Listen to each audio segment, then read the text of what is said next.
he's really he's shameless in intellectual argument. He's absolutely without character, a moral foundation, or even intellectual substance.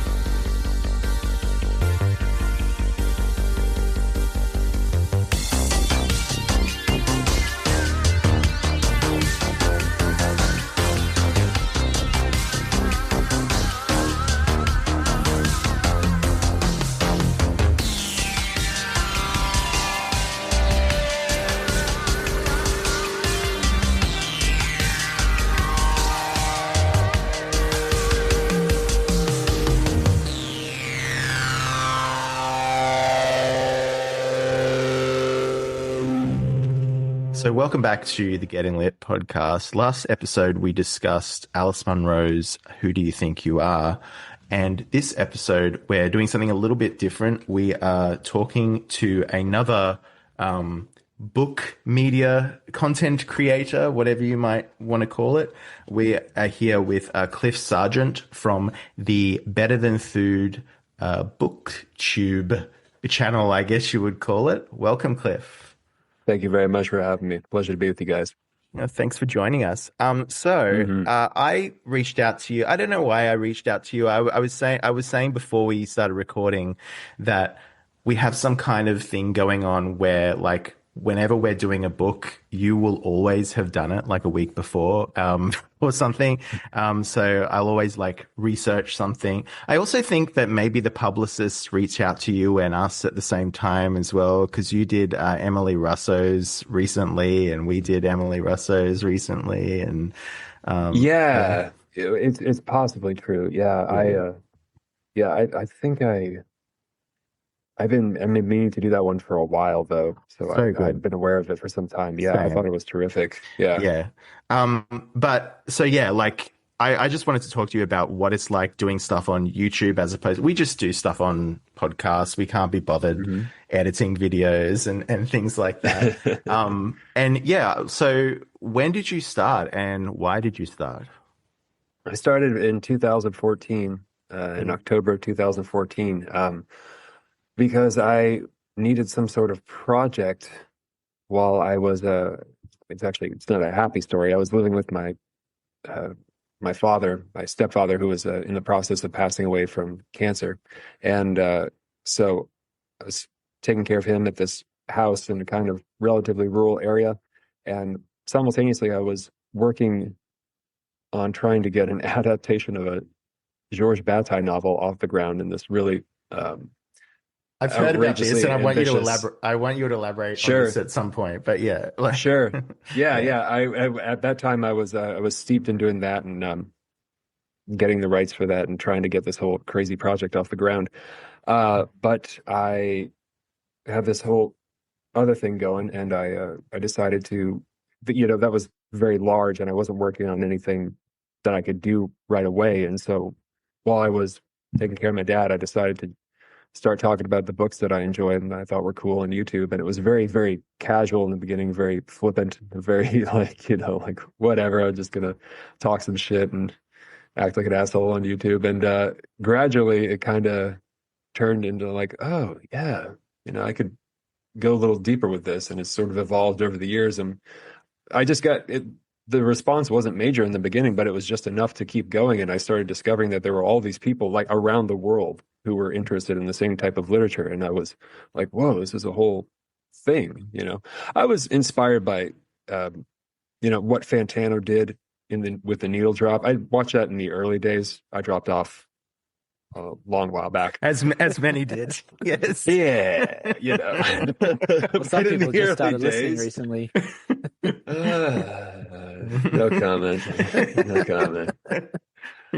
But in the early days, there was some cool stuff that he was discussing, and I was like, wow, maybe I'll try something like that with books. So yeah, that's how it began. So have you always, in terms of your responses, reviews to books or whatever, have you always gone in the, making videos, making quote unquote content? Did you ever try your hand at literary criticism, writing stuff for newspapers and online? No, and stuff? nothing writing related. No, my background was in film. No, I went to film school. Mm-hmm. Mm-hmm. That was a mistake. That's clear. You have really good production values. So, you know. Oh, that's very kind of you. Well, thank you very much. I appreciate it. Yeah. But no, I went to film school. I wasted some years in film school. And so I did, video projects and like music videos and some fashion stuff in my 20s.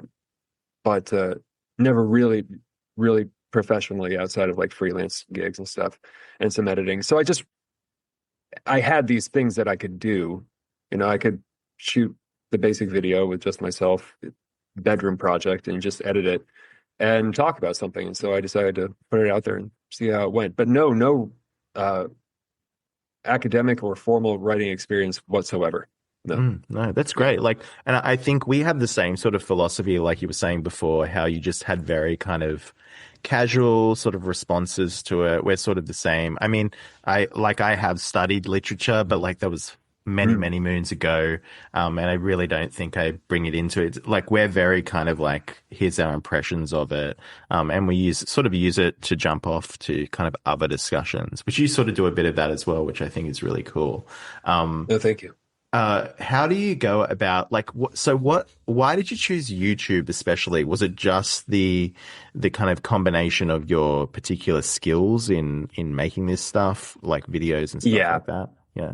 Yeah, I think so. I think I've been watching, some channels, and I just realized you could do a lot with, you didn't have to have much to get started. You could do a lot with very little, so to speak. And do you have a ring light?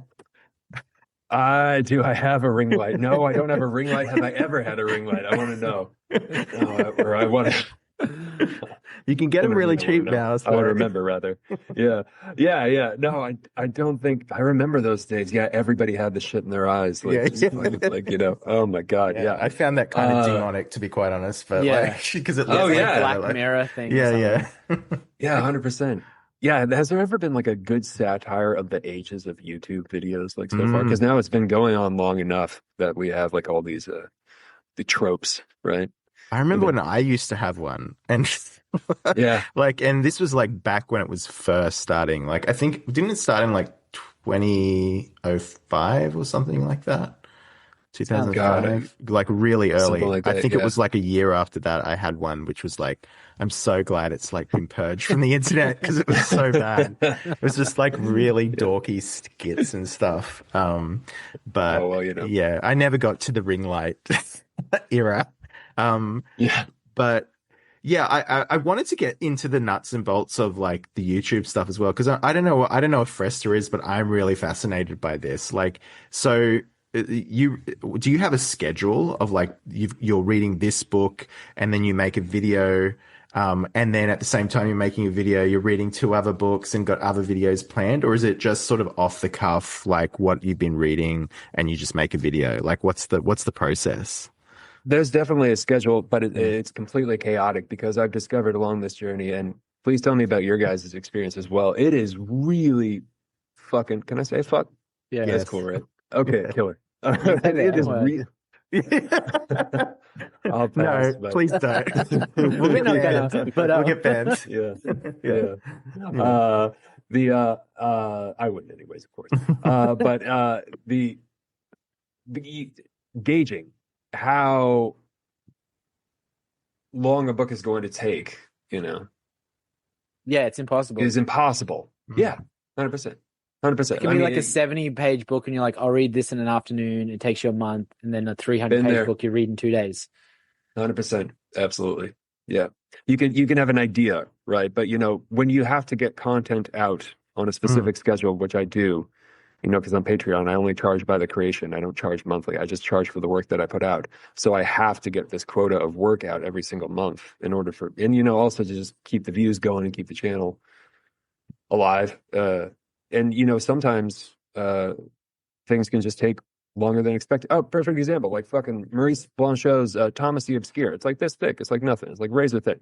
That book, have either of you guys read Blanchot or that book? It's fucking ridiculous. It's insane. It's just an unbelievable chasm of like thought. He was like good friends with Bataille, and so this is like intense focus on death and like contradictions and all this stuff. It's just took forever and really enjoyable, but these things demand more time than is immediately obvious, I guess is what I'm saying. Yeah. I made that mistake with Crying of Lot 49 because when we did our episode on that, I was like, oh, it's Pynchon's slimmest volume, it'll be fine. But like it is a slim volume and it's a faster read definitely than like Gravity's Rainbow or something like that. But you do with a writer like that, it's good to just sort of immerse yourself. It's not a one and done, we'll do it in one sitting kind of reading. You do want to like, let it wash over you and like through you and stuff like that. So, Totally. And it's not just about the length. It's also about the density as well of like what they're doing. And just your mood. Like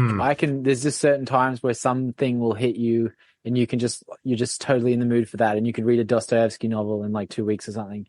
And then other times it's just like, there's no matter how hard you try, you just can't force it. Like it just takes forever. Yeah. Yeah, 100%. Yeah. So that's one of the things I like about the channel as well is how you can go from like Thomas Bernhardt to like obscure authors, but then I really like that you got a pulp sensibility too, and like that I really vibe with that because we're the same. Like I really loved your video on Harlan Ellison's "I Have No Mouth and I Must Scream." We also did an episode on that. Oh shit! Oh, that's awesome. Yeah. Excellent. So, Do you guys go like by mood? Like just kind of like, do you have like a plan and then you like change it up? Because I feel like that's how it is for me. It's like almost like instinct. Yeah. Or do you have like a schedule? Like, we're pretty chaotic too. Yeah. Like there's not really any kind of rhyme or reason for it. It's just like, sometimes it's like, oh, I've been reading this. Do you want to do this? And yeah, we do that. We also have like, I need to get better at like building a schedule out or something because sometimes I'll have like a person that I've been promising to come on for like literally in some cases years. Like we're having someone on soon who like first contacted me in 2023. So I'm like, I feel really bad about that. But like, you've got to plan these things out and then there's cancellations and reschedules and all this sort of stuff. And then you've got to read the book that you have to do. But yeah, we've always got like something to do. And then when we don't have something, we like if we've done a few big chonkers, we'll just be like, let's just do a short story or something like that. Yeah. Or a movie. Yeah. Well, I'm like a pretty chaotic reader and I always just have just tons and tons of books on the go at once. And then I'll just be like, oh, I know I haven't finished any of the 15 books I'm in the middle of, but I'm just going to start a new one. This podcast actually makes me less schizo with it because it'll be like, no, we need to have this book finished by this time. And so I'll be like, I'll actually be like, all right, well, I have to read it. So, but yeah, it's super hard to like time these things. And sometimes I have to just buy the audiobook because I drive for a living. So I just like have to listen to it at 2x and just smash through it in a week just to get it in on time. But yeah, otherwise it's just, I literally need to discipline myself harder and just focus on single books at once kind of thing. Yeah. Man, don't we all? Yeah. But so where is that like kind of versatility? Where do you get that from? Is that are you just following your interests? Like are you just yeah. You usually or people's recommendations. People have been like really pressing me to read certain books. I like to keep it varied. It's odd. I've never really spoken about it out loud. It's just like what makes sense for where I just came from. Not too similar. Perhaps not like completely radically different. Try and kind of have a strange world that I've kind of culminated. I hope that has some sort of consistency. At least it seems to me, but that might not be the case. It's just like completely chaotically random. Yeah, no, I feel like you're like very open to everything. It seems like just based on on your content, where like you can do like you said, your Thomas Bernhardt or like I don't know. I feel like you'd be into the kind of people trying to be Thomas Pynchon, all those puzzle fiction writer guys, usually in translation, which to be honest, I don't have much time for, but I'm like, but I know I know a lot of people who do. And, but then you'll also do a really great, like, good instincts with like the good science fiction fantasy stuff as well, which is cool. Yeah. Thanks. And I feel like we do the same with that kind of stuff. But yeah, like, it is testament to, I think, in this game, I guess you really do have to follow your interests, like rather than just do what people want, if that makes sense. Like for sure, like rather than that, yeah. I couldn't just discuss popular books that I have no interest in. How do you guys feel about that? I mean, for me, it would just I feel it would it's go kind dark of pretty quick. torturous trying to read something you really just don't want to. Like 100%. like you think like, oh, I like to read, so it's like, oh, so what if it's not the greatest? But yeah, there's something just like that my body just really resists it. And like it hasn't really been anything like this with the podcast or anything, but I know that feeling when you feel a pressure to read something you're just not in the mood for, and it's like trying to swallow nails or something. Yeah, it's like we don't have the luxury of DNF Goodreads people. We have to finish. True. I'll eventually finish time stuck.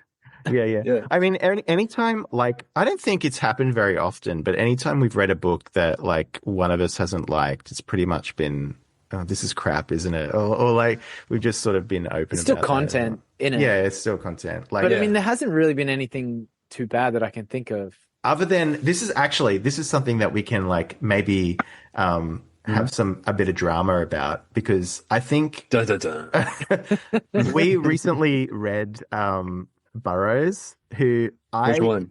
What did we read? Not the Western Lands, the one before that. Place of Dead Roads, yeah. Okay. And I think I think Fresh is the same. At our age, we're all Burrowsed out. We have no time for it. Like he's one of those guys. He's one of those guys that you have to read when you're younger. And I think basically all the beats are like him, Kerouac, Ginsberg. 100%. You got to read them when you're in your 20s or something. Because we did an episode and I was like, fuck, I hate Burroughs. Like, you know, yeah, it's like it's more like I hate like the like. Yeah, you're an 88-year-old or heroin something that he addict. What the stands hell? for. Yeah. Yeah. But I did like Cities of the Red Night.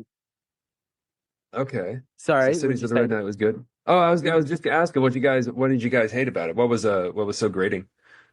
I think it was more just that we picked it and then we were forced to just read it quickly, and maybe that was just the wrong way to do it. And then that can fuck up a reading experience of a book for sure. Like just wrong place, wrong time.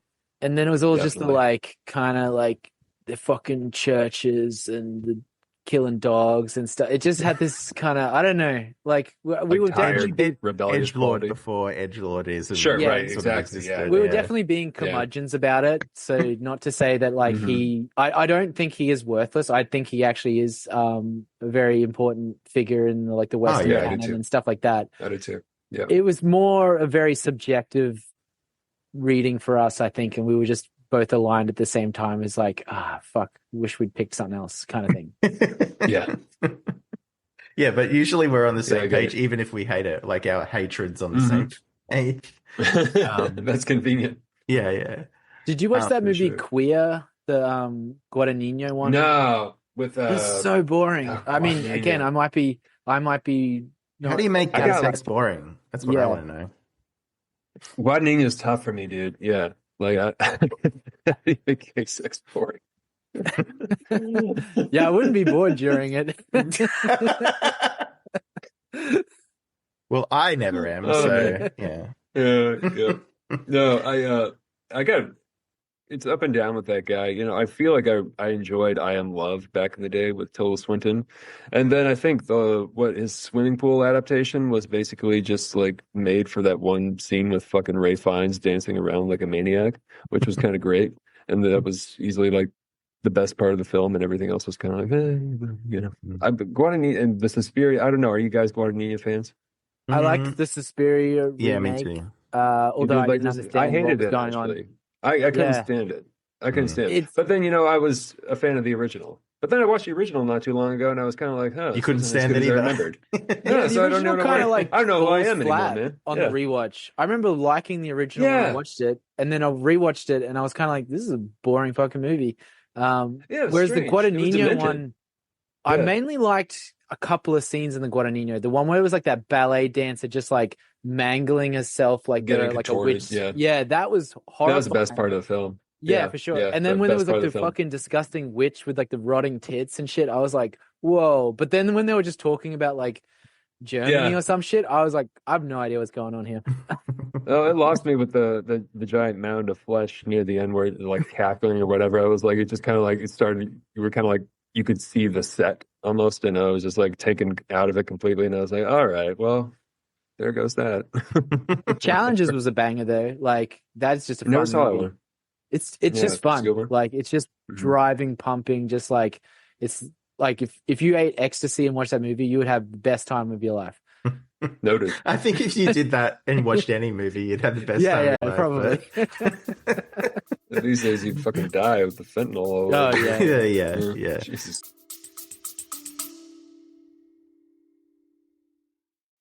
Hi there, listeners. Sorry to interrupt. We really appreciate you listening to us, but if you'd like to hear more from us, you should check out our Patreon. Go to patreon.com/gettinglit and gain access to our exclusive bonus content, including Back Matter, a special after show where we chat a little bit more informally with our guests, usually about a film or something else related to the main episode. For just $5, you get access to these bonus episodes, as well as the full archive of every episode we've ever done. For more details and to get the most out of your Getting Lit podcast experience, go to patreon.com/gettinglit. Thanks for listening. Okay, back to the show.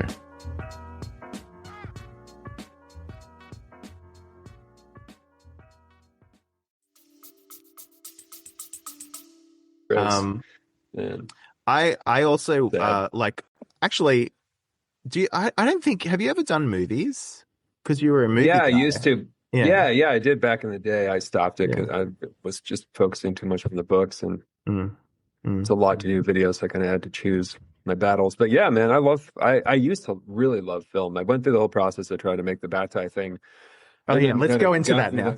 You want to go into that? Okay, Yeah, it's not yeah. much of it. I mean, it's So It's just- we have actually done Story of the Eye on the Oh, podcast, okay. and I Yeah. like I'm in an interesting position because like I kind of enjoyed it, and I loved how gross it was, and it still is kind of gross.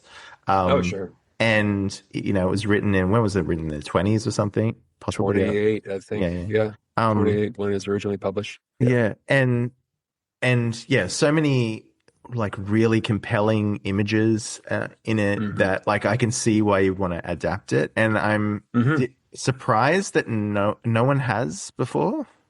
Oh, they've tried. They've I'm pretty tried. Sure. Like, You know, is it like a cursed book that it can't be adapted? well, I mean,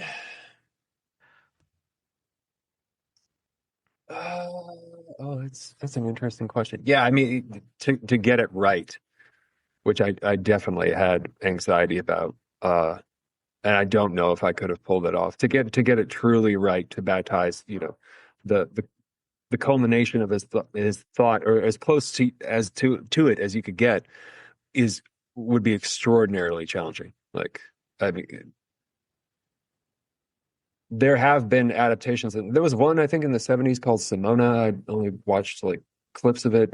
Nah, not that good. I think it was an Italian one. Then another guy, an American guy, did like an experimental version, which had like little to nothing to do with the actual story.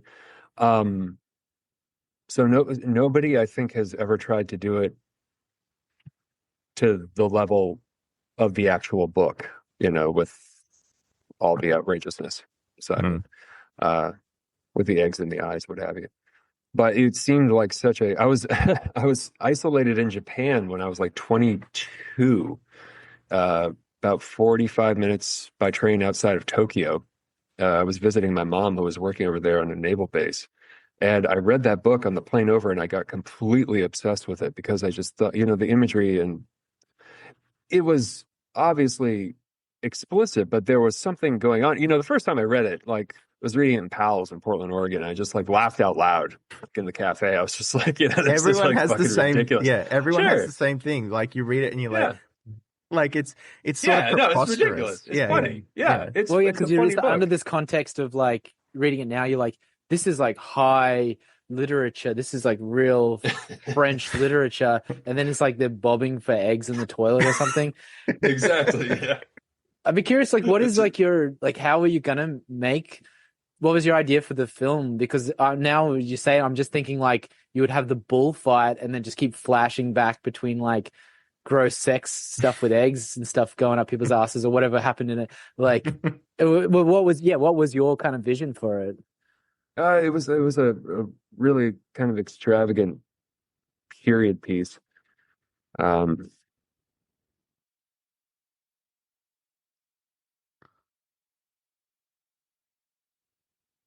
I really liked the cinematography of Christopher Doyle at that time, still do, of course, and I loved the idea of shooting a period piece in France and Spain that was very aesthetically beautiful, but the content was absolutely horrific and like just very challenging, you know. And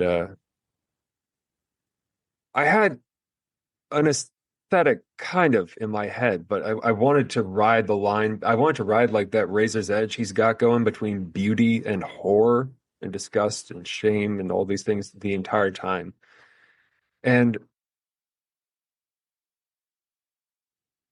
Chris and I, he was asking how we were going to do this stuff with the eye, you know, how are we going to do these images, connecting all the symbols together, I think. And we never quite developed it, never quite got there. There's different ways you could do it, but you know, it was a long time ago too. So I'm afraid I don't have a very good answer. I tried to adapt it a little bit, well, significantly, like with the character of Edmund being a wanted man, and basically, you know, he's their escape plan, and so there's a like a detective following them through France and Spain, trying to get to them, and it kind of culminates with the priest scene, just to kind of like tie the whole narrative together. Because the way it's the way in the original book is basically kind of just like a grand adventure with barely any conflict, you know, stopping the two characters. But yeah, that's a cool way to make it more cinematic. Definitely, sort of like a disgusting chase scene. It's sort of. It was kind of like an ultra grotesque, strange, depraved, erotic Bonnie and Clyde type thing going on, set in France and Spain in the 1920s, and something about that really appealed to me because it seemed more plausible without, you know, cell phones and modern technology and all that. But of course, I would have driven the budget up like crazy trying to do a period piece and all this stuff. So were you trying to direct it? Did you write it, or what was? I wrote an adaptation, which was it was, and I optioned the rights and insisted on directing it, and that was, you know, for somebody's first film, that's a pretty tough sell. I tracked down Gaspar Noé's producer, this guy named Vincent Marval, when I went to Cannes to try and go shop this around, and he was a very nice guy. And I like talked my way into their office, like I had like no reason to be there, but I like spoken with him over email, so I like got through somehow. And he's there with like a bunch of people, like, you know, doing important film things with like, you know, he's got people at his side, and I like literally go up to him, pull out the French copy of the book, and say, I'm the guy who's making this very like brash type of thing. And he's like, oh, I like this one. And so we set up a meeting with somebody else from the company, and that fell through, and it never happened. And this is totally disappointing. But he told me something over email, which was interesting. I think it was over email. He said, it's either too early, you're either too early or you're too late to make this film. That is interesting, actually. He was completely correct. He was absolutely 100% correct. And what do you think you are? Too early or too late? What are you leaning towards? Well, I like to think too early, you know. It's only been 100 years. Yeah. Right. Is it in? So with the optioning, is it in public domain, or did you have to do some fancy footwork with that? Like, I did. Yeah, it was very challenging. I had to ask a producer friend of mine named Neil Kopp, who did Paranoid Park. Cool. For a favor, and he was a very, very nice guy. He was very supportive, and he kind of mentored me, and so I negotiated the rights with the publishing company, and I had those for a couple of years, I think, and then I just contacted Chris Doyle out of the blue, and he was very nice as well. Very, very nice guy. Said, come over to Hong Kong, come hang out. I'm shooting this film, and I was like, okay, I'm just like bright-eyed, fucking bushy-tailed 20-something, hanging out with him over in Hong Kong. That was a blast. And he agreed to do it and seemed enthused, and I was trying to figure out how to get a bunch of money for this thing and could never figure it out in time, and you have to pay for the rights continually. And so while I was looking for support down in Los Angeles, I was for better or worse, I was listening to the Bret Easton Ellis podcast, and he was talking about the whole film world down there, and I was kind of like looking around me and looking at all this stuff. And then I went to Cannes and looked around there, looked at that whole setup, and very hierarchical, kind of odd scene there. And I got unbelievably jaded with the whole thing, man. I got completely sick and tired of the whole pursuit. And so then I focused on Better Than Food full time because I just had that going on in the background. And I was like, I'm gonna work on this. And so it just kind of quietly died. Nothing epic. It was just you don't think you'll ever go back to it? If somebody came to me with like $2 million and said, just direct this, I would say, yes, sir, or ma'am, whatever, 100%, absolutely, in a heartbeat. In a heartbeat. Okay. It's all money. It's all money. It's all, like all the shit that we're dealing with right now in this crazy fucked up world. It's all like economically driven stuff. Film is the most expensive medium. It runs on money. You can't, you can always write a book. It's just you, it's just you and you, But film is a monster. Film is a beast. Film is so much money and time and effort from so many different people. The process is so incredibly arduous. Not to say people shouldn't do it or go for it. It's just, especially now, it's really changing. If I made it now, if I had made it, I don't know how I would feel given where things are at. I don't know if anybody would care. At all, like, or not nearly to the degree that I cared about the idea and the book and the whole project in general and how interesting I thought it was. I mean, I'm not sure. I'm not confident, in how that would be received these days. We were just talking about, well, we had David Mamet on a few weeks ago, and we were talking about the movie business, and he made a really good point, which is that it's kind of been a victim of its own success, that like right. That's what I mean. Yeah. But then we were also watching his latest movie that we did a Patreon episode for, and it was one of those movies that you just don't see anymore, which is just like a kind of spare budget, like people in rooms, like verbally sparring, like it has to be like, there has to be an explosion or something like for people to care. People don't care about that sort of cinema anymore. Like that kind of, right. I guess you would say like the kind of middle budget to lower budget cinema. And if it is art house, you've got to have some kind of like celebrity attached or whatever. But exactly. So I can see why you might be jaded with that. But like, definitely. But so I did want to ask about the channel as well. I find that, and this is different to us, and this is something I'm really curious about because, podcasts, we can go as long as we want, essentially, and it is very, especially our type of podcast, we are not like structured, like, here are the topics, like bang, bang, bang, bang, 45 minutes, you're done. I think we've done like 3-hour podcasts. Like you have that space to do that because usually people are listening to you while they're doing their dishes, or like Fresta does when he's listening to podcasts and audiobooks when he's driving at work. But what's interesting about, I think, YouTube is how, and especially for you with like the kind of content that you cover, like you do champion a lot of really slow, kind of serious, demanding books. But it's you do that on a platform that is designed for like quick dopamine hits. So like I find that really interesting. How do you feel about that? It's like it's like a therapy session, isn't it? Yeah.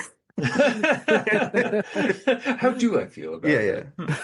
Well, what do you think about that? You know, like, uh, uh, um, hmm.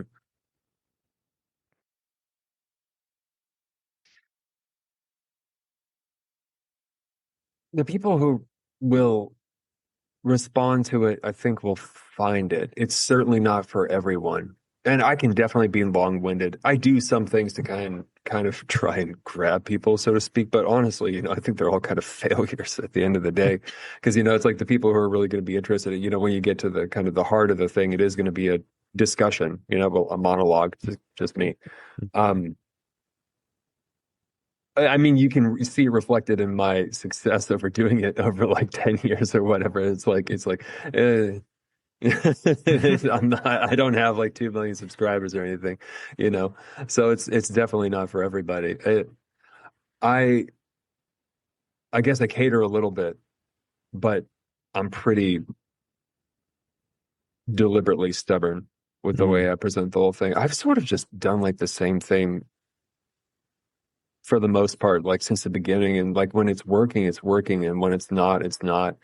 And it's a mystery to me. yeah, no, but like, I think what's not a mystery is just consistency. Like you do what you do and you just keep doing it. And like that is actually, I don't want to say secret to success, but like you get somewhere when you do that, like if you just keep showing up. But do you think, like, with that in mind, though, with the social media kind of aspect of it on YouTube or whatever, do you think like that because I think there's a lot of hand wringing around literature and reading and stuff. We talk about this on this podcast, and maybe it's because we're in a bubble. So we go on other podcasts where lots of people are reading and stuff like that. Then you get all of these like, think pieces about how no one reads anymore or whatever. But, with that in mind, which I'm of two minds about this question, but do you think that we're sort of heading to a future where kind of literature exists in like tiny niche algorithmic bubbles, but like not really in that kind of shared culture that we had in like the 20th, 19th century? Well, I mean, yeah, that hasn't been for a while though, right? Yeah, I see those articles too. I mean, it's like they say like nobody reads anymore, but it's like, you know,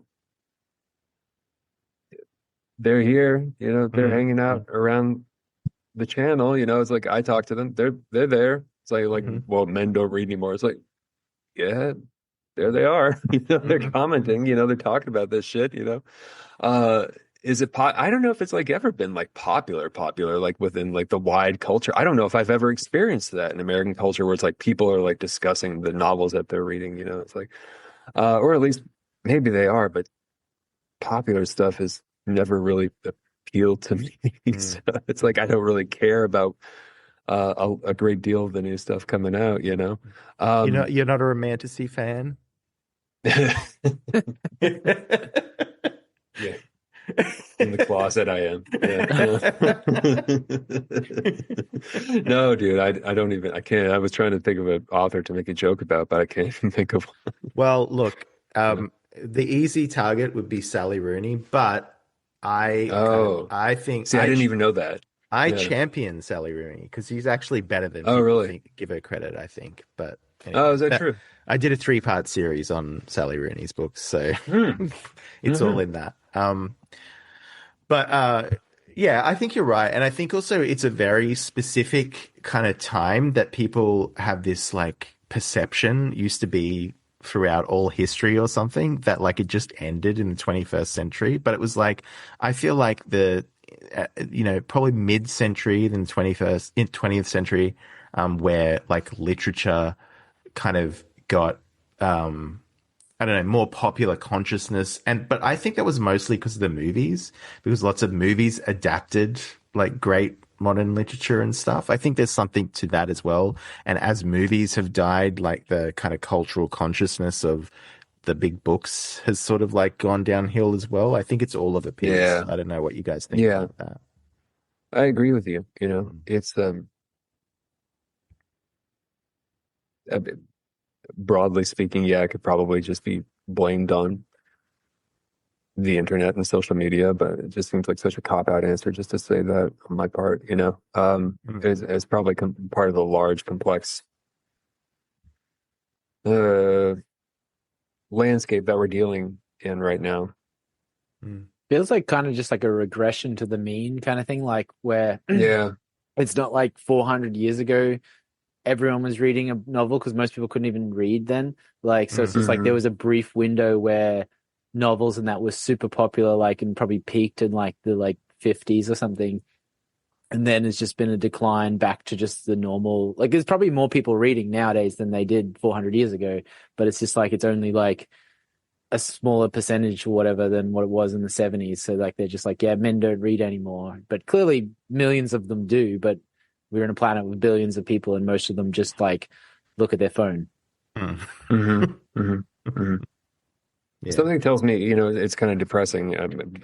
It seems like it's something to do with that it is actually like, again, economic.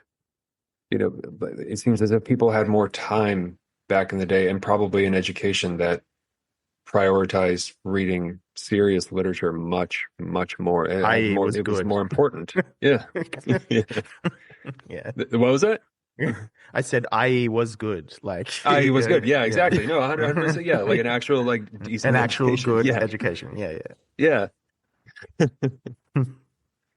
Oh man. Yeah, it's I think it's something like that. Yeah, I think everybody's time is completely spent before they even wake up, just trying to pay the bills and get things done. And then, you have these, like you said, dopamine hits with the phone that fill in all of those gaps, and true concentration on heavy literature is impossible.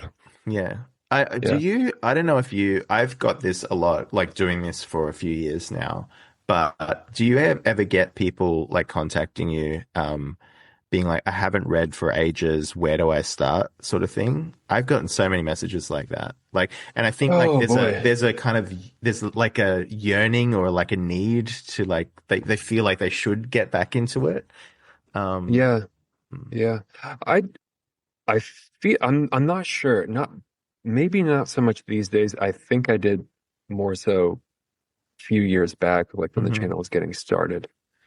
But you actually get a lot of messages like that. What do you tell them when they ask you that? What is your suggestion? Well, actually, we did an episode on that, didn't we? Interesting. It's called How to Read. It's literally called How to Read. There you go. So because I was getting like over the years, I've gotten a few. I mean, I'm not saying like thousands, but like it's enough to be like a pattern that I was just like, well, and basically our advice is just like, don't try to start with like fucking Dostoevsky or something like that. Like Krasner Hawkeye. Krasner Hawkeye. Start with Michael Crichton or something like, just fun that you're going to enjoy. Read Goosebumps books even, like, would be, Yeah, because it's like, it is a practice, and I think people forget that, like, because but also I think they remember it as well, because that's why they're messaging you, because they're being like, look, I really like what you guys do, and like, I really want to kind of read more, and so can you give us any tips or whatever? And so I really want to get back into it, because I've just been scrolling on my phone for the past decade or whatever. So I'm like, we just made a whole episode about, and it is just as easy as that. It's like, just get into the like kind of more kind of pop stuff to get into if you want to get into the, like, I don't think you should go straight for Dostoevsky or like that sort of literature. I don't know what you think. You could go for like Notes from Underground, though. I mean, if you want to that's true. Bang for your buck and just like, kind of, it's an enjoyably cantankerous story. That's a good one. Yeah. Well, for you guys, I mean, I'd love to know what were the books for both of you? Was there an author, or were there novels, or collections of poetry or books or whatever that were like, oh, this is a shit? Like for me, I mean, I read Henry Miller when I was like 15 or so, and a variety of strange books. Yeah, like Bukowski and like and Sod too around that time. It was kind of crazy. I got but I think that the book that Well, I tried reading Paradise Lost around that time too, but I was, over my head. But the book that really did it for me, and I think around 19 was it was just a book that kind of found its way to me, was 2666 by Bolaño, and I don't even remember why I got so engaged by it, but somewhere in the middle of that, I was like, oh, like this is real stuff. Like I'm reading like real literature here. Like this is, and it's terrific and challenging, and things kind of went from there in different paths. But so was there a sort of a moment for you guys when that happened, or a novel? Well, I didn't read much through my 20s. Like I read the Goosebumps books as a kid and read a bit of fantasy as a teenager. Yeah, me too. Tony Hawk's autobiography and stuff like that. But then I didn't really read hardly any, like 5 books through my whole 20s. And then I always felt this, like, I wish I was more well read, but I just like was never like making the time for it. And I was always just like listening to records and stuff. So I couldn't do both at once. But then, to be honest, I think it was like Jim Goad or something, like when I was like in my early 30s. Totally. Like I remember like reading Shit Magnet and being like, holy fuck, this is an incredible book. And then just like, just felt this pressure to read philosophy and had a crack at some of that and liked some of it and hated a lot of it. And then just eventually realized like I should just read fiction. And by the time like I'm not even sure what it was. It's probably Welbeck, and I did read Dostoevsky and like that and stuff and other things. So yeah, so I'd say Jim Goad, honestly, was the one that got me kind of back into reading. I meant to read him, but I never did get around to it. Read Shit Magnet. It's awesome. It's a really brutal like book about like just read it. It's good. Yeah. Okay. Good deal. Video incoming.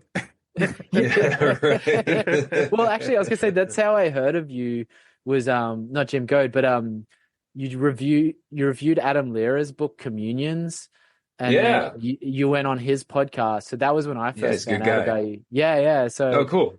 And that book, because I like when I around the time I first heard of him was he had just released that book Communions, and I read it and loved it, and then found your thing. So and that's sort of nice. Not exactly the same as Jim Goad, but in that similar kind of like edgy kind of universe. Yeah, totally. Yeah. For me, it was like less edgy. I think it was partially I had a big sort of creative practice in theater for a while. I was a playwright and stuff, and I kind of that's how I got into like David Mamet, but also like classic people like George Bernard Shaw and Oscar Wilde and people like that. And I just loved I was first kind of beguiled by the turn of phrase, mostly in dialogue. And in my writing, I'm kind of more dialogue focused too. So I'm really obsessed with that. But then I did like a modernist course in at university. And I just had a really great teacher who just explained what modernism was. Like I'd read about it like beforehand, but I didn't really get it. Like I didn't and it was a really good course. And that was back in the day. This sounds like such like old man yelling at cloud stuff, but this was back in the day when you were expected, if you did a literature course, you were expected to read a novel a week, like literally. Like, and now they do like a short story every 2 weeks now or something. It's really degraded. So like we would read, and these were like really hard novels. Like I actually think we got a couple of weeks for Ulysses, but we did Ulysses. In 2 weeks. Jesus Christ. No, not Ulysses. Sorry. Portrait of a Young Art. Oh, okay. Yeah. Very different. We did Ulysses in another unit. It was its own thing, obviously. We did that. We did To the Lighthouse. We did Ibsen's A Doll's House. What else did we do? We even did The Sound and the Fury by Faulkner, like getting the American modernists in there. So like that really kind of opened me up to sort of like the possibilities of language in writing and things like that. And while I appreciate that now, I kind of like sort of have gone full circle to being, I wouldn't say I'm a poptimist in that I don't like most popular stuff now, but I do like really appreciate like a really, really good, solid story. Like, because I don't think most writers now have that ability anymore. Like, they just cannot do it. Like, it's all, and that's why it's all autofiction, because autofiction is for hacks who cannot write a plot, a story, like, cannot write characters. So they just like navel gaze about themselves. And I always say, I like what you should do if you're doing autofiction. Like, I think I tweeted this at one point. I said, go on, do it. Put a wizard in your autofiction. That's what people should do. Yeah, they just if they change really the wanna fuck with gender and the people. name of the character, and everything else is literally what happened. Yeah. Well, and that used to be called a roman à clef. So, like, but they just have a new name for that. So, yeah, that's my trajectory. Got it. Yeah. That's cool. Is there any autofiction that you do enjoy, or are you pretty much like burnt out on it? Like totally. Well, like... look, I actually didn't mind Ben Lerner's stuff. And it was okay. And a few like smatterings of short fiction here and there, which I know are autofiction, like just because I know the people who wrote it. But got it. But yeah, like, I understand what people are trying to do with it, like intellectually or whatever, but I don't know. I just feel it's like a little bit stale, and there's like, only so much you can do. Bukowski's Women or something like that is kind of autofiction. You know what I mean? Like it's like it can be good, and I think like it's one of these terms where my theory on it is like it's always kind of existed, and like even most literature probably is to some degree autofiction, because it's like you're drawing from your own life. It's just depending on like. It's more about the selection of what to auto-fictionalize rather than there being a problem with doing it per se. Sort of, and I think what is people are just lazier, and they're like, well, I went to the post office and I had some weird thoughts, so I'll make a whole like novella about it. So yeah. But then there's some like kind of, you know, little experiments that you could. That are kind of like that are kind of good though as well. Like I'm thinking of what's that book called? It's about a guy. The entire novel is a guy going up an escalator. That's it, and it's just his thoughts while he's doing that. Oh, is that? I haven't read it, but I think is that called The Mezzanine? Yes. Yeah. I forget the guy's name. That. He has a really. It was good. It's good. Yeah. He has a really he just has a really plain name, and I cannot remember what it is. But it's good. Sure, off the top of my head. So that sort of thing is cool. I like that. Like a high concept thing like that. But when it's just like, you know, I went to the post office and had weird thoughts, and I'm scrolling the internet today, and this is my book. You know, like no. Yeah. So one can do better. Yeah, we can do better. Yeah, I believe we can.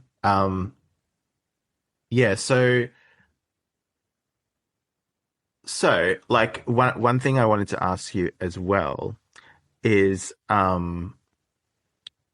do you think about, like, because you've got in your videos, and right now while we're kind of talking, you got your library in the background. What do you think about this concept of the library as like a personal portrait? Like, if someone browsed your bookshelves after you were gone, what story would it tell about you? See, I've thought about these questions. That's an interesting question. I rarely think about these questions. So, you know. Yeah, like if I died, what would they? Yeah. What would the library reveal? Yeah. Have you ever seen those like posts that people put on social media where they're like, red flag on the book on the bookshelf? Are there any red flags on your bookshelf? Probably. I mean, like I've got like all kinds of controversial shit. I mean, like I have Evola on the shelf, and you know, do you have Camp of the Saints? Don't have Camp of the Saints.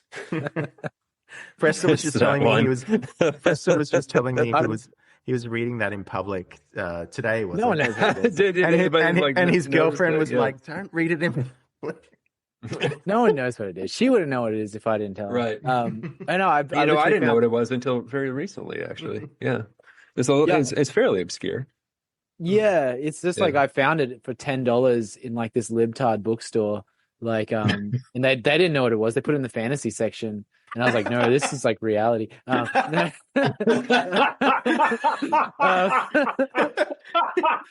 No, but like literally, it's like I looked it up on eBay and people were selling it for like $400. I was like, holy shit, that is a score. Yeah. But yeah, like if people looked at my library, they'd be like, damn, there's a lot of books about communism and Hitlerism and stuff like that. So, most of which I haven't read I've got at books all. on World War II. Yeah, I haven't read them either. I've just kind of like collected like things that looked interesting like over the years, and so the vast majority of stuff on my shelf I haven't read. There's like a book on suicide on the shelf by Durkheim, and that's like very prominently labeled in like white text on a red cover, you know. And love Durkheim. yeah, I got to read it. I can't wait. I just fucking you know, everything's a commitment, right? And then like you know, I got some like Philip Best's collection, the human rights thing, which I never got to yet. And then I got you know, Michael Giroir and Lord of Dark Places. I like dark shit. I like dark, weird stuff from all over. You know, I'm not anything extreme from either side. You know, can be compelling. You know, whether like left or right or like you know. Anywhere, the more intense the reading experience, you know, the ideas, whether or not one agrees with them, you know, it's just what makes an interesting book, you know, what makes an interesting experience, you know, the extremity of thought, like you know, the engagement for me, like lies in the intensity of the author, you know, no matter what their thoughts, right?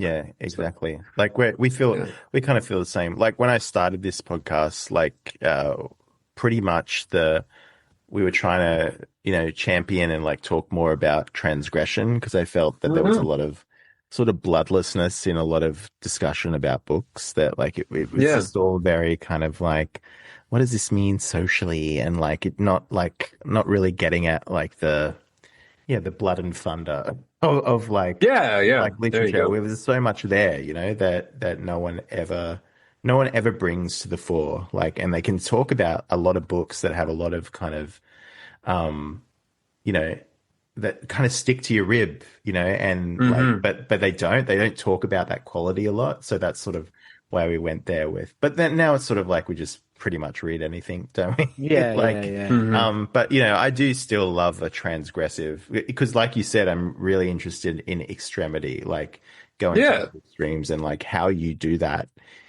in the written word too. That's a really like compelling kind of question. Yeah, like I've always wanted to read. I haven't read it yet, but I've wanted to read the Scum Manifesto. You know, like something like that, like something from a really extreme. You know, what is it? Thinker, the Scum Manifesto. The Scum, the Society for Cutting Up Men by like the super militant feminist who shot Andy Warhol. It's like stuff like that is like that. Okay. Valerie Solanas, it's like stuff. You know, shit like that is interesting. You know, so it was like like Ted Kaczynski is like a fun Ted Kaczynski. Yeah. I mean, he was. Yeah, I agree. I said I said I said well, I mean, no. Well, I was going to say like I said a lot of the stuff where I like disagreed with him in the review. But you know, the fact is, you know, he got a lot of stuff right, man. He got a disturbing amount of stuff right. He went wrong and did some horrible, terrible things. But you know, more and more, you know, I and many others will probably be thinking about, you know, how accurate some of his prophecies were, you know. So what do you think about like we embrace conspiracy stuff sometimes. We like to talk about it. What do you think about the isn't there like a conspiracy thing about him being like subjected to MK Ultra like stuff? I think he said like I think I read somewhere that he was like it didn't have any influence on his actions or behavior or something like that, and I was like, yeah, all right, dude. Okay, Ted. Although with him, like I could probably believe it because he's almost too spurgy to be manipulated. For sure. No, yeah, totally. Like like all that shit with like him like posting like limericks on his workplace of like the woman who spurned him, like when he was like I think he was like in his 30s. I was like, okay, well that's It's different if you're like 19 or 20 doing shit like that. But yeah, so I mean, yeah, the guy, I just ended up feeling really bad for the guy, smart dude, maybe too smart for his own good. Yeah, exactly. It was a concept he had. It was like the surrogate activities or something like that. Yeah, Like, that always yeah. really stuck with me because that just, yeah, me too. like, yeah, you can disagree with his methods and like, I guess other than like popularizing his work, I don't really see what they achieved that of any good. And yeah, I guess we'd never be talking about him if he didn't send bombs in the mail. But yeah, like that stuff, like really, and then just when he just like starts like nailing it on, like he sort of was leftist in a way, I guess you could say. But then when he's like just really defining the left and stuff like that, that stuff all just was like went hard. Like is more entertaining to read than any other philosophy out there, really. Totally. He's a very clear writer too. That's like he doesn't obfuscate. I don't think intentionally so. Like almost to the point where it was neurotic. Like he was very, very diligent about citing everything and making his points very, very clear. You really pick that up when you're reading Technological Slavery. Like he was writing to be understood. He didn't want to be obscure in the slightest. I mean, to his credit, yeah.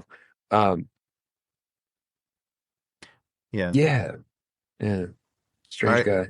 I do want to ask you about, like, it's not a huge interest of mine, but like I do find it interesting that you were like really into black metal as well. Oh no, shit. Yeah. I think you mentioned that on Adam's podcast, didn't you? Like, yeah. And I feel like this is something that Frester can speak more to than me because. What do we got? That under the funeral moon? Is that it? Panzerfaust. Oh, Panzerfaust. Oh, excuse me. Yes. What else I got? I got Hate Them. Yeah, I'm a big Darkthrone fan. Oh yeah, dude. I kind of like used to be into a lot more other black metal, and I basically only listen to Darkthrone now. In terms of black metal, I listen to a lot of other stuff, but yeah, yeah. I mean, it was huge for me. Don't know. Was living in the Pacific Northwest, moved out to the woods and near the coast, near this place called Astoria, like in the corner up there, where the river meets the ocean. Very epic scenery, Just so happened that there was a kind of a Scandinavian culture in the area from the settlers from back when, and that was coincidental because I had gotten into it before that. But then suddenly kind of like being in this environment, it kind of like looks like Norway and stuff, and in some ways, and I just hit it at the same time and got really, really, really into it. Just the theatricality of the whole thing and the kind of, what would you call it? Did you have a Viking braid phase?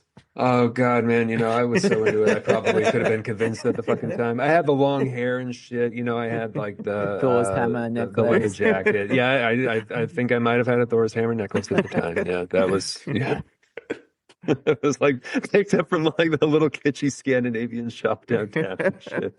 Not even really knowing about like what all this shit was, and but it's just very into all that stuff, and yeah, I still love it. I don't know. I think I thought that I would have grown out of that one, but all that stuff still hits hard. The good stuff. Darkthrone for sure. I mean, like Under a Funeral Moon is like one of the best fucking black metal songs of all time, and yeah, so all the classics, Emperor and all that shit. Emperor was the first one for me. Like I grew up in a small town, and there was just like not that many like artists available at the CD store. And I remember like hearing about black metal through the internet. And then one day, like the Emperor, Wrath of the Tyrant / Emperor, whatever CD just popped up in the CD store, and I bought it, and it was just like, it was so like exotic. Like I was just like, it just didn't sound like I'd listened to metal, like obviously like I knew like death metal and thrash and stuff, but then listening to that, it was just like, whoa, like it actually like is better than the way they described it on the internet, and like got really obsessed for a while. I remember this distro that would like sell 6 CDs for $66, and every week I was just buying them, and like they wouldn't send the jewel cases, they just have like the tray, the inlay with the CD in glad wrap, just like send in the mail and stuff, and just buy like whatever, all the like NSBM, like the more edgy it sounded, I was like, yeah, let's listen to that shit. And it was like, yeah, it's fascinating. Yeah, Mr. Wild shit. Yeah, all the permutations. I mean, yeah, I I never got into the NSBM stuff, but I mean, there was Burzum, of course, in the early Yeah. days, but that's kind of like just standard for the whole thing. But yeah, I mean, I was definitely into. Oh my God, I mean, I could just list off the names, but you probably know them all, But yeah, Probably not it all of them. was I'm not So like that yeah, into it, but for yeah. my sake and the audience's, can you guys just quickly mansplain what black metal is? Like, what's the difference between like that and thrash or death metal, or like what are the nuances here? Uh, you wanna take it, Fresta? I'll have a crack. So thrash is like more. It's like it's like got a punky vibe where it's thrashy, but it's very technically proficient. Mm, Like it's the Metallica's thrash metal, mm, Slayer, Pantera, that kind of stuff is thrash metal. And it's more like highly produced. Black metal is very about like minimal production. Like the drums sound like they're playing like on suitcases, and then the guitars are just like shrill and like they're doing like tremolo picking. Very dark, like cold atmosphere, and just like the shrieking like sort of vocals, more high pitched. Like there's ranges. There's some bands they'll do like kind of a gruff growly thing, but it's generally like low production. Like you don't really hear the bass guitar. They always have a bass guitarist in the band, but you never like can hear it. mm.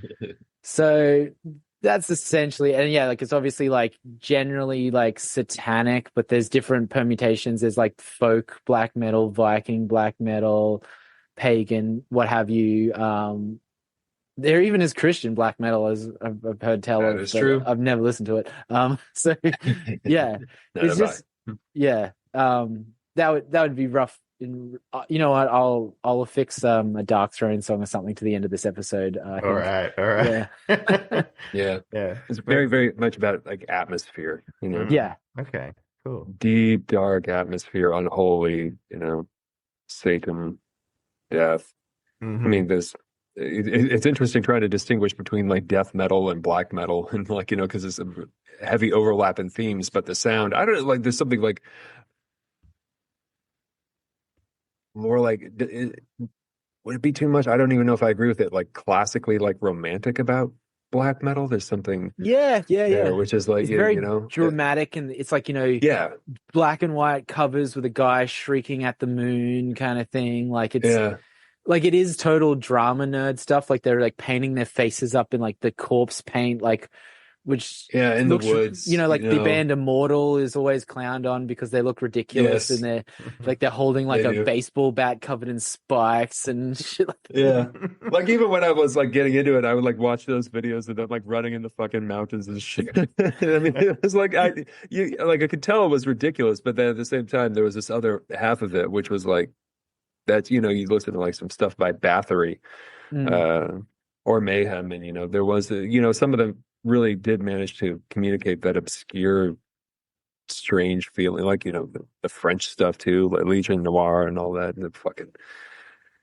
Yeah, I mean the obscurity was the big pull of it too, because a lot of it was like shrouded in like mystery, and these guys some of them were actually dangerous, Yeah. some of them actually. I mean, obviously, like the stuff about the church burnings and the murders that took place, but the whole fucking trajectory has been so goddamn surreal because Varg being like this neo-Nazi kook. And then like having his YouTube channel, like I remember those Yeah. days when he had his YouTube channel and shit, and just watching that, and I was like, "This is fucking surreal as hell, man." Yeah, Interesting stuff. it's totally like the obscurity and stuff was definitely like a bigger lure, and I think a lot of people all Yeah, found out about it at the same time and thought they were the only yeah, ones who knew.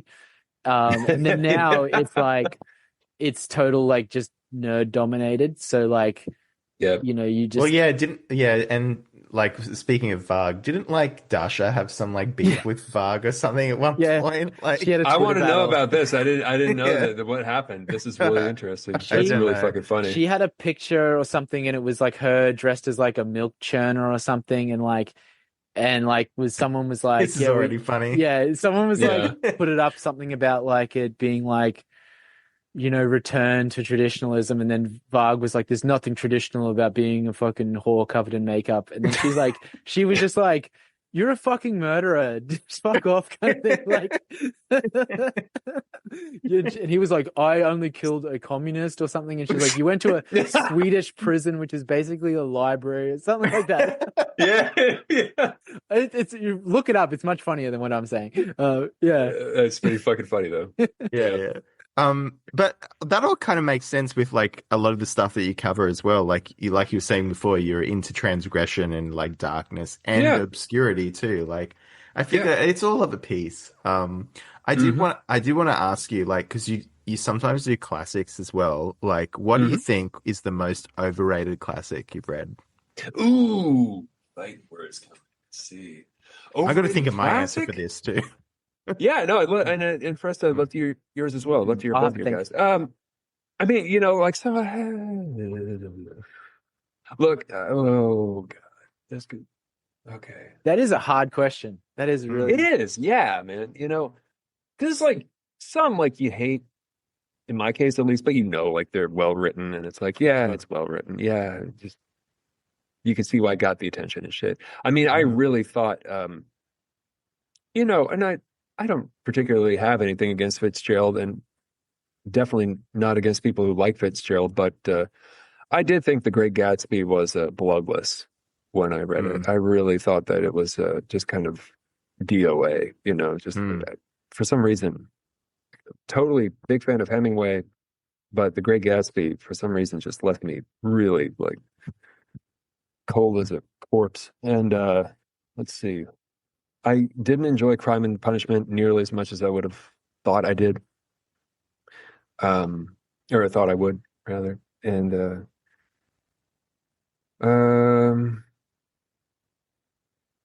man, like Virginia Woolf, To the Lighthouse, I'm afraid I didn't enjoy that at all. It was something about that I couldn't access. It's a very mournful novel too. I mean, I guess I'm saying that because it has to do with the death of her parents, I think, or at least her mother, or maybe both. I'm not sure. But I wouldn't say that that's the most overrated classic for sure. That's just one that I didn't enjoy. It's really hard to answer that question. I thought I had one the other day, but I can't recall what it was. Yeah, what about you guys? I'm curious. For me, I would say, and I say this like I don't say this. I say it with a heavy heart because I really like. It brings you no pleasure. I really like Dickens, but I think Oliver Twist is really overrated. But I also think I really love his book that everyone hates, which I think is his final one, which is Our Mutual Friend. Everyone hates that book, but I love it. And speaking of Virginia Woolf, I like To the Lighthouse, but I'm actually not a big fan of Mrs. Dalloway, which is usually the one that's everyone's favorite. And I just like, so yeah, those are probably, I'll see if I can think of any more, but Fresta, do you have any? I don't know if I have an answer to this question because I've liked kind of most of the classic things I've read. I don't know if this counts as classic. I did not enjoy The Fall by Camus, if that's old enough. And again, I think it's in the same thing as the Burroughs thing where you just got to read that when you're like 19 or 20 or something. And I read it like last year or this year, I think. So I'm sure if I go and look at my bookcase, I could probably come up with a better answer. But I mean, I liked most of the classics. I liked War and Peace and stuff like that. So yeah, I don't know. Usually they kind of do live up. So that's what makes it a good question. I bet sure tomorrow I'll wake up and I'll have the answer. But yeah, right now I honestly can't think of it. Yeah, because I kind of think Orwell was right with his idea about like classics just being about time, like that basically classics are things that have stood the test of time, and usually that's a good filter.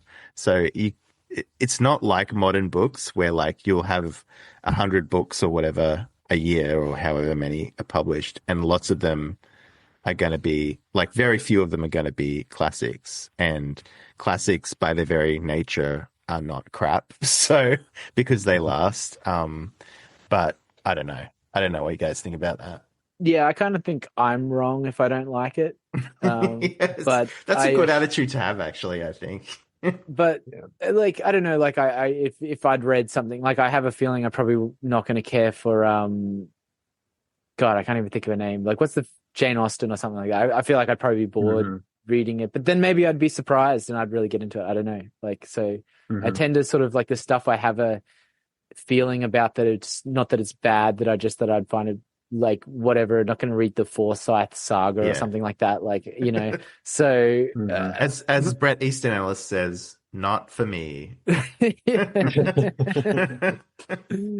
you ever done a video that you like didn't upload, or like read a book that you kind of like that you got nothing out of, so had to sort of cancel like making a review of it? Oh, interesting. That's a very interesting question. No,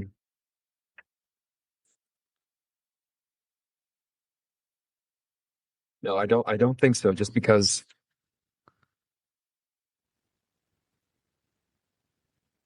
how, how much time is going to have to go into actually producing the damn thing.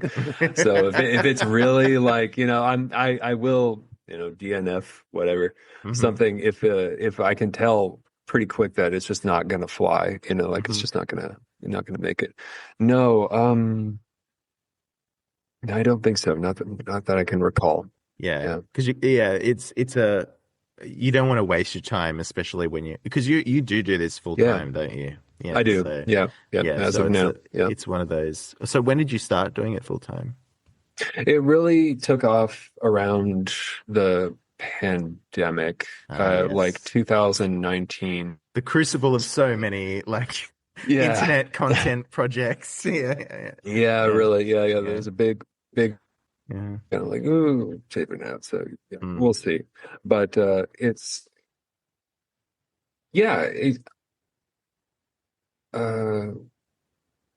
doing it full time is interesting. In college, just because of the nature of the whole thing, it's kind of right.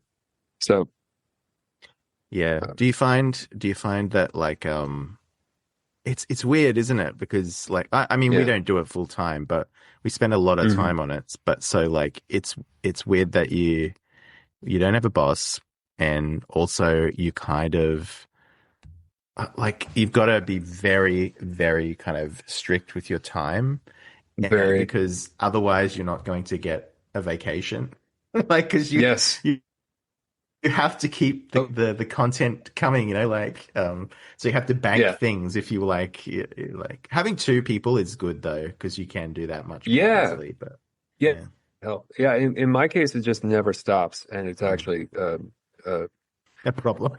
It is, it is. It's always going, and you're always aware of where you're at in the book, and when you got to finish it, when you got to edit it, and when you need to post by, and so it can really, it can get pretty rough. So, I mean, I love it, but it's an unusual job, that's for sure.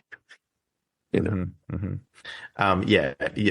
totally right. I think I feel the same way, that like you. But I do really I love it. I think you probably feel the same. Like, it's just fun to talk about books. Yeah, it's like a good problem to have. Yeah. Like sometimes you're just like, fuck, like I wish I could read this other thing I want to, or just play the PlayStation. But like, then you're just like, no, I have to finish this book. But it's like, before I did this, like I was like, oh man, I wish I could be, talking, just like, not that this is really a job, but like, you know what I mean? Like, I just wish like I could do that. So you just got to sometimes stop and remember, like, no, I'm doing what I wanted to do. It's just, it's not all fun and games. It's like being in a band where you think like, oh, it'll be awesome. And then you're like, actually, it's a lot of showing up to practice and dealing with people who fucking don't want to do anything or whatever. So, like I said, it's a good problem to have. Yeah, definitely. It's a grass is always greener thing, when it gets tough. But at the end of the day, it's still a blast, and it's the best job I've ever had by far. So I'm very lucky to be able to do it. Do you think there's most underappreciated writer today? What do you think? Like modern or just modern, just ever? like living today? Sorry, living. Yeah. Ooh, underappreciated. Oh. I don't read a ton of modern authors, so that's a really hard question for me. Oh, is it? Yeah. I mean, I don't have an answer to this either. Yeah. Yeah. I'm just looking for ideas. I'm just Yeah. looking for ideas. Yeah. So, yeah. No, totally. Yeah. It's a really rough question for me. Yeah. Because a lot of the authors that I read are dead, man. You know, there's a lot of good ones. But well, what's currently on your nightstand then? Maybe we can give a preview of my future nightstand? videos. Yeah, for sure. Well, I want to do, well, the next one I'm going to do is The Sailor Who Fell from Grace with the Sea by Yukio Mishima. Oh, hell yeah. Yeah, Oh my let's God. do it. We're doing that soon as well. No, we're doing shit. we're doing You're not just saying that, you are. we're doing the Spring Snow. Oh, Spring Snow. Yeah. Oh, Spring yeah. Snow. Okay. I have Cool. read that one Yeah. though. That's the only Mishima fiction I've read, and it's great. Nice. That's a great book. It's a great book. Yeah. Spoiler. Yeah. Is that just the only one you're reading, or do you read a lot at the same time? well, I do. I read like 5 at once. So. Yeah. I do. Yeah. I also have I'm doing the sexual persona, working my way through the next nice. chapter by chapter review for that on Patreon. Yeah, I'm doing a whole series on that, covering that. That's fucking unbelievable book. She is such a badass, man, for lack of a stronger term. She's incredible. I've got I want to do The Adventures of Huckleberry Finn, speaking of classics, sometime soon. And I got a weird one, a very strange, transgressive one around here somewhere. I don't know where I put it. It's called The Graveyard of Bitter Oranges by a guy named That sounds familiar. Joseph Winkler. He's an Austrian author. It's a strange kind of memoir dream journal in Rome. Very critical of Catholicism in the church, and kind of a death meditation throughout the entire thing. Very scandalous as well, as he's hanging out with a whole bunch of rent boys in Rome and stuff. So very, very dark, very, very edgy, you know. That would have been so funny if that Mishima was the same book that we were going to. That would have been a trip, man. No, because like literally, I'm just looking at your channel now. We've done the Harlan Ellison, we've done Vivian, we did Civilization and its Discontents like a couple of months. That was one that we did a couple of months before you. What else did we do? We are going to do that Philip K. Dick, I think, eventually. Three Stigmata. Which one is that? The Flow My Tears or no, Three Stigmata? Oh, we're doing Flow I've My read Tears that. first, I've read aren't we? Three Stigmata. Yeah. What else? Hwelbeck, Turn of the Screw. Like, it's just amazing how like we just keep doing the same things. Yeah. I just always find that funny, and like it's funny that I get to talk to you because like it's something that I've noticed for like a few years now. That I'm like, that's great. Like, there's some kind of thing going on, like zeitgeist, what do you want to call it? Clearly.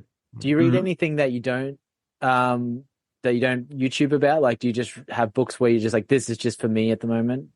Oh man, no, typically not these days, just because of the time factor. I wish I had the time to read multiple things. You know, I mean, there's some things that it would be difficult to construct a review over just because they're like, you know, academic or historical or something like that. There was a book I was going to review, which was it was about mythic cults of the Roman Empire or something like that. And what was the exact title? It was a Mystery Cults of the Ancient World by a guy named Hugh Bowden. I thought that was really fascinating. But you know, I got into it, and it is. But you know, I got 50 pages into it, and I realized that it was just like very, very kind of a dry academic text in a way. You know, with like maps of the structures that remain in these places and what have you. And it's like tough to construct a full review of that, you know, in an engaging way. So, I wish I could, but I don't really have the time. I got to pour all the energy and the time I got into the books that I'm planning on reviewing. Yeah, since it's full time, you know. Do you have any like aspirations to take it to somewhere else or some other level or whatever, or are you just going to keep doing what you're doing? For now, I'm going to keep doing what I'm doing. Although, yeah, I mean, I'm undecided. You Publishing know, company. Oof. Yeah, that probably not that. That might be that might be pretty difficult these days. Yeah. But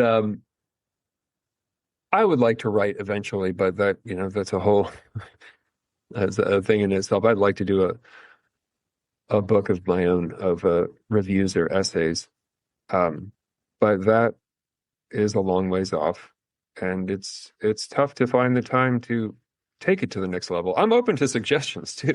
Always like somebody suggested a book club the other day, patron. That's a good idea. And I thought that was interesting. I see some people doing that. That's a whole thing you have to manage in and of itself. Mm-hmm.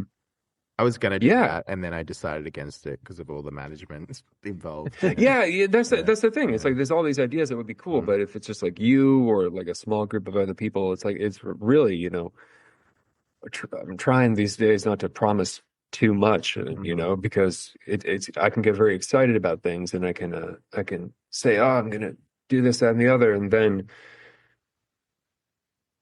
you realize that you just overestimate it. It's very easy for me to do, how much I'm actually going to be able to do, because these things take a lot of time. And like we were talking about before, it's difficult to gauge how much each book is going to take. And, when you're going solo, managing the whole thing is, it's a job. Mm-hmm. So. I wanted to ask as well, like we're big advocates for like secondhand bookstores and crate digging and stuff. Yeah. Are you a crate digger? Crate digger? Like no, looking, I don't think just looking for stuff like Right. in like something that looks cool. You just take it and buy it and read it. I mean, if I have the opportunity, I will. Yeah, for sure. If I'm somewhere, I'm rarely in a place where I'm able to do that. There's, I'm in St. Petersburg, Florida. There's not a ton of places to source literature. There's a few, but I mean, if I'm out traveling somewhere and I find something cool in like a secondhand shop, I mean, hell yeah, I'm going to take it. Yeah. There are so many good, like there's good secondhand shops here as well, but like I've been to the US a few times, and just the amount of amazing stuff, like book wise, you can find is incredible, especially in college towns, because like professors die and they just the libraries just get like sold off to these like, and it's really good. I've gotten so much good shit that I've never been able to find here, like when I've been to the US. And you are right though. I don't think I've ever done that in Florida, but I love Florida. I do. Oh, good deal. Love Florida. Yeah. That's incredible. It actually reminds me of where I grew up in North Queensland. Oh, where is it? Our north is like your south, basically. Yeah. Yep. We're from crop country. Yeah. That's nice. right. Oh, yeah. You guys got the real ones. We got the gators here. Well, I'm told, we got last time my wife and I were in the Keys, the Florida Keys down south. I was kind of very disturbed to discover that we now have crocodiles in the northern parts of the Keys, like around Key Largo and shit. And I was like, when did those arrive? Like, how did those get over here? Where did they come from? I don't know. I have no fucking idea. And I don't know if they're saltwater, but I mean, like that's it's a They'd different. have to be if they were in the Keys, because they're islands. Yeah, I would think so. Yeah, I mean, there's like rivers and stuff that go through, or like swamps and stuff. But yeah, I mean, I would think saltwater are the bad ones, right? Saltwater crocs. Yes. Like ones that real fuck you up. Yeah, big, nasty. And but it's probably someone's like pet or something. Like they probably just got imported. Yeah. We had that like thing boa constrictors and the boas, and stuff like that. Yeah, they're hunting them and shit. Yeah, I think they recently announced that they made a significant dent. Like they got them. It's under control now, but I'm not sure. But yeah, I think they were just paying people to go like out there and do that. And so snake hunters were just going out there in the swamp and getting these things, just fucking nuts. But I mean, it all kind of adds to the whole vibe here, right? Like the animal life, nature is extreme here. Very, very extreme. The people are extreme too. Yeah. That's one thing I like about what you do as well, is that, like ever since I found out you live in Florida, like you're doing these like high literary kind of books, and then like you'll walk out of your room after filming and you'll hear a Florida man story or something like that. Yeah. I think that's amazing. Yeah, that's thank you. A certain je ne sais quoi that you have that other channels do not. Like, forget New York, don't live there. Like it's No, I appreciate that. No, thanks, dude. Yeah, no, I like it. It's weird, right? And it's definitely not like a a place for high literature, but that's also kind of like what I love about it. It's just very, again, intense, right? You know, the elements and everything, and the culture is strange as hell, and nautical, and and all the and a lot of different cultures too. A lot of Hispanic cultures and all sorts of stuff. It's just an incredible conglomeration of interesting elements, and yeah. So, and you like books like that too, so yeah, there you go. exactly, yeah. Well, yeah, sorry. Oh, I would just say I have found people like who read around here too. Every now and then they'll kind of emerge from out of the shadows or whatever. Yeah, that's good. So that's cool. Well, where can people find you? I think the best place to find you would be on your YouTube, which is called Better Than Food. Yep. Videos are amazing, great. They're great reviews. Even if you're like kind of not interested in the book, I feel like they're still like really entertaining. So you've really kind of mastered that. So I'd recommend it. I'll put the link in the show notes. But anything else you want to plug or whatever? Oh no, yeah. If you have the time to read, do it. If you have any inclination or you're intimidated about starting, or just getting into it, just pull the trigger. Just get in there. Yeah. It's a heavy return. Yeah. Good ROI. Definitely. All right.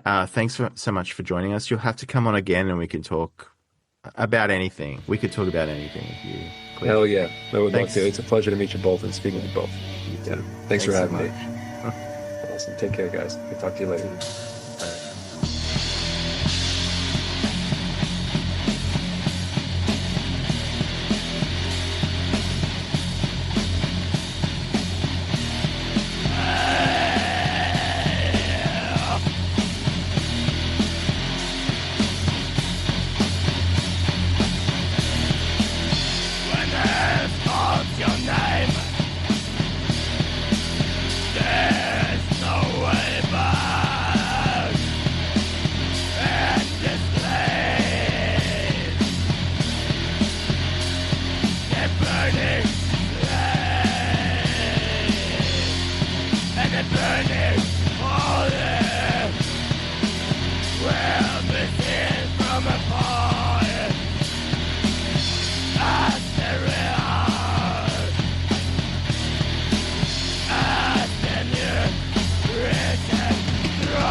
Hey.